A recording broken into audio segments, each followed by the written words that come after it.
नाम रोहन है। लोग मुझे अजीब सी नजरों से देखते रहते हैं। मैं जब 11 साल का था तभी मेरे माँ बाबा तो ऊपर वाले को प्यारा हो गए।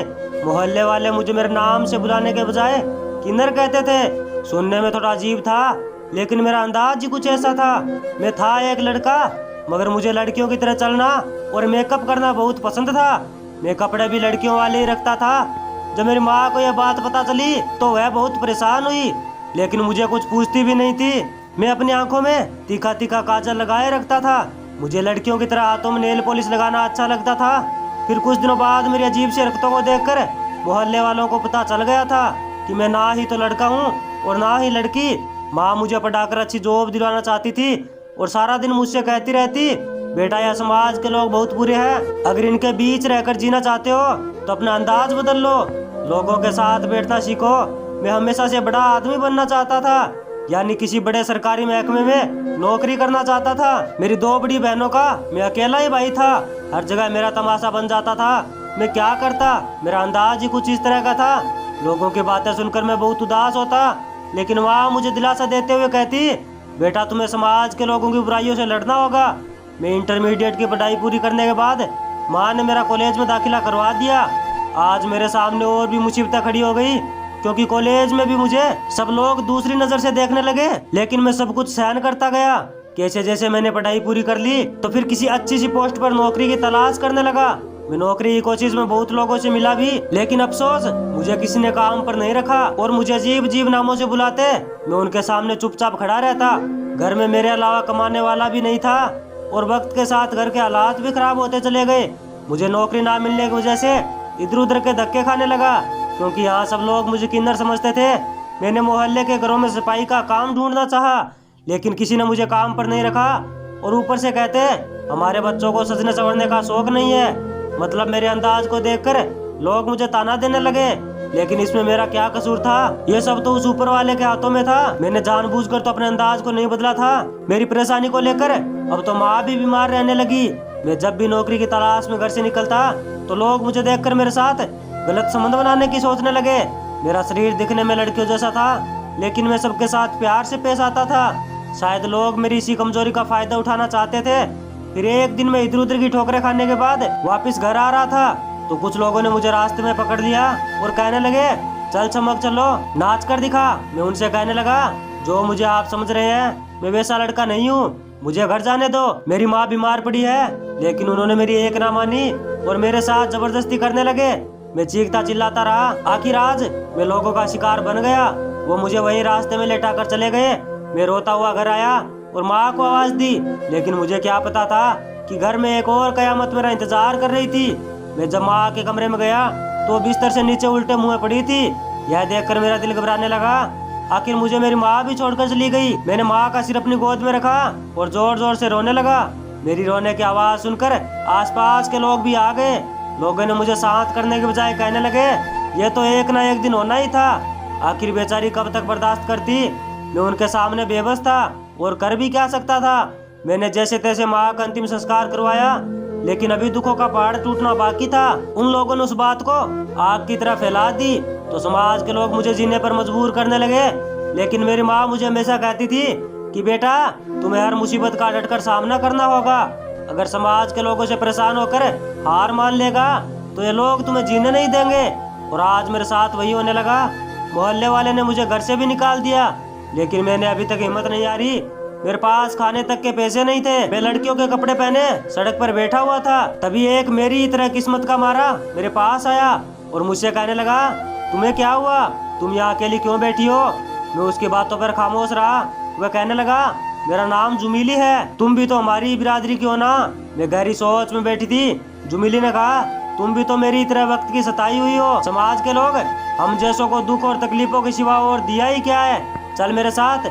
यह कहकर वो मुझे अपने साथ ले आई और मुझे एक सहारे की जरूरत थी, वो भी मिल गया। मुझे तो किसी के आगे हाथ फैलाकर मांगने की हिम्मत तक नहीं थी। मुझे वो एक ऐसे घर में लेकर आई जहाँ सब मेरी अंदाज के लोग रहते थे। यूं कहूँ तो वो घर हम जैसे लोगों का एक समाज था। मुझे उसके साथ घर आया देखकर सब लोग खुशी से कहने लगे, आज से तुम भी हमारी तरह अपनी जिंदगी में एक नई शुरुआत करोगी। पहले तो उनकी बात मेरी समझ से बाहर थी। तभी वहाँ उन सबकी गुरु आई और मुझे देखकर कहने लगी, कितनी कम उम्र खूबसूरत है। जल्दी से इसके लिए खाने का इंतजाम करो। मैं ना चाहते हुए भी उन लोगों की तरह उनके साथ किन्नर बनकर रहने पर मजबूर हो गया। पहले मुझे उन लोगों ने पेट भर खाना खिलाया और बाद में गुरु मेरे पास आकर कहने लगी, कहाँ की रहने वाली हो, तुम्हारी गुरु कौन है। मैं नहीं जानता था कि ये गुरु क्या होता है और ना ही इससे पहले इस तरह की बातें सुनी थी। मैं खामोश बैठा रहा। वो मुझसे कहने लगी, अगर तुम चाहो तो अपने गुरु के पास ना जाकर यही हमारे साथ रह सकती हो। वैसे भी हम जैसे लोगों का कोई ठिकाना नहीं होता, जहाँ पनाह मिले वहीं रह लेते हैं, क्योंकि ये समाज में बुरी नजर से जो देखता है। मैं हैरान तो इस बात से था कि ये सब लोग मेरी तरह ऊपर वाले के बनाए हुए इंसान हैं। मैंने उनसे कहा, मैं किसी गुरु को नहीं जानता और मेरा इस दुनिया में कोई नहीं है, क्योंकि मेरी बहनों की तो माँ ने किसी दूर दूसरे शहर में शादी करवा दी और उनके ससुराल वाले मुझे देखना तक पसंद नहीं करते थे। उन्होंने मुझे अपने साथ रख लिया और मुझसे कहा, पेट पालने के लिए कुछ तो करना ही होगा। ये लोग बहुत जालिम है, अपने मतलब के बिना कोई किसी को देखना तक नहीं चाहता। इससे अच्छा है कि तुम भी हमारी तरह तालियां बजानी सीख लो। मैं और कर भी क्या सकता था, इसके अलावा मेरे पास कोई और रास्ता भी नहीं था। उन्होंने मेरे होठों को लिपस्टिक से लाल कर दिया और कानों में झुमके पहना दिए। मैं बेबसी में बेहाल हो गया। अब वो मुझे तालियां बजानी सिखाने लगे। वक्त गुजरने के साथ साथ मैं इस दलदल में डूबने लगा। मैं लोगों के पास जाकर तालियां बजाती तो कुछ पैसे मिल जाते।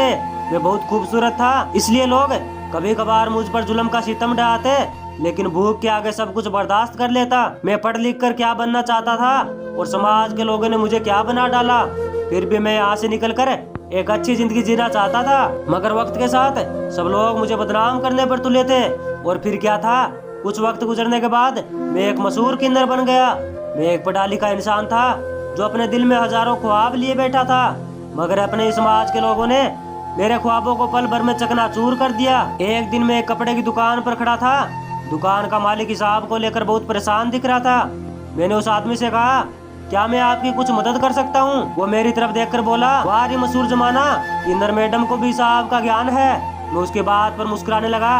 उसने हिसाब के बही खाते मेरे हाथों में थमा दिए और मैंने 10 मिनट में दुकान का सारा हिसाब कर दिया। यह देखकर वो दुकान मालिक हैरान रह गया। कुछ सोचने के बाद मेरी काबिलियत पर अफसोस करने लगा। मैं वहाँ से निकलकर अपने घर आया और किसी काम से दूसरी जगह जाने के लिए तैयार होने लगा। एक ख्वाब तो मुझे हर वक्त तड़पाता रहता था।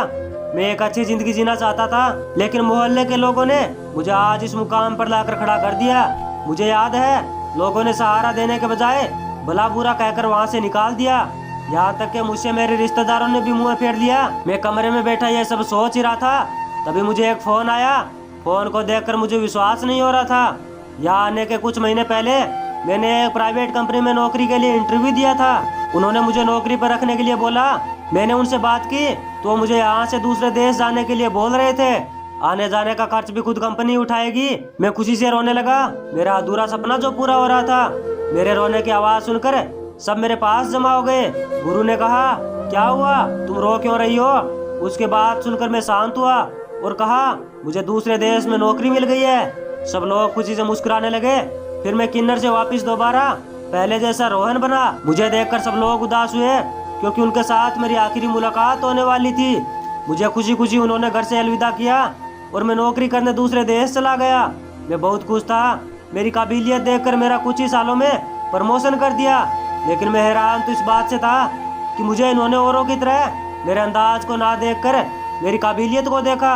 मेरा मजाक उड़ाने के बजाय मुझे अच्छी सी पोस्ट पर रख लिया। इन लोगों की इज्जत के पीछे कौन सा मतलब छिपा है, मैं नहीं जानता था। उन लोगों ने मेरी हर एक ख्वाहिश पूरी की। ये लोग मुझे समाज की गंदगी क्यों नहीं समझते थे, ये सोचकर मैं खुद भी हैरान था। हर कोई मुझे रोहन सर कहकर बुलाते हैं। फिर मुझे मेरे समाज के लोगों का ख्याल आया कि समाज के लोग आज भी अज्ञानता में डूबे हुए हैं। मुझ जैसे लोगों को सहारा देने के बजाय दूसरी नजर से देखते हैं। मैं चीख चीख कर कहता रहा, मुझे मेरे समाज के लिए कुछ करना है। लेकिन मेरे समाज के लोग मुझे कहते रहे, तुम्हें घुंघरू पहनकर सड़कों पर तालियां बजानी है। मैं सोचता हूँ कि मैं किन्नर नहीं हूँ, बल्कि मेरे समाज का वो हर एक इंसान किन्नर है जिसका जमीर मर चुका है, जो अपने हक के लिए ना लड़ सकते हैं, ना आवाज उठा सकते हैं, बल्कि हर कोई दूसरों की बुराइयां ढूंढने के पीछे पड़े हैं। उन लोगों के बच्चों का भविष्य क्या होगा, खुद सोचे। लोग मुझे तालियां बजाने के लिए मजबूर करते रहे, मगर मैंने खुद का हौसला नहीं टूटने दिया। दूसरे देश के लोग इसलिए कामयाब है कि लोगों में बुराइयां देखने के बजाय अच्छाइयां ढूंढने की कोशिश करते हैं। मैं ये नहीं कहता कि सभी लोग बुरे हैं। मेरे साथ जो भी हुआ मुझे किसी से कोई शिकायत नहीं, बस मैं अपने समाज के दिए हुए दुख दर्द बयां कर रहा हूँ। मुझ जैसे किन्नर भी इंसान है, हमारी भी ख्वाहिश होती है, समाज में रहकर इज्जत से जिंदगी जीना चाहते हैं। इंसान को बनाना तो ऊपर वाले के हाथों में है, जिसे चाहे वैसा बना दे। इसमें मुझ जैसे लोगों की क्या गलती, जरा इस बात पर गौर करें।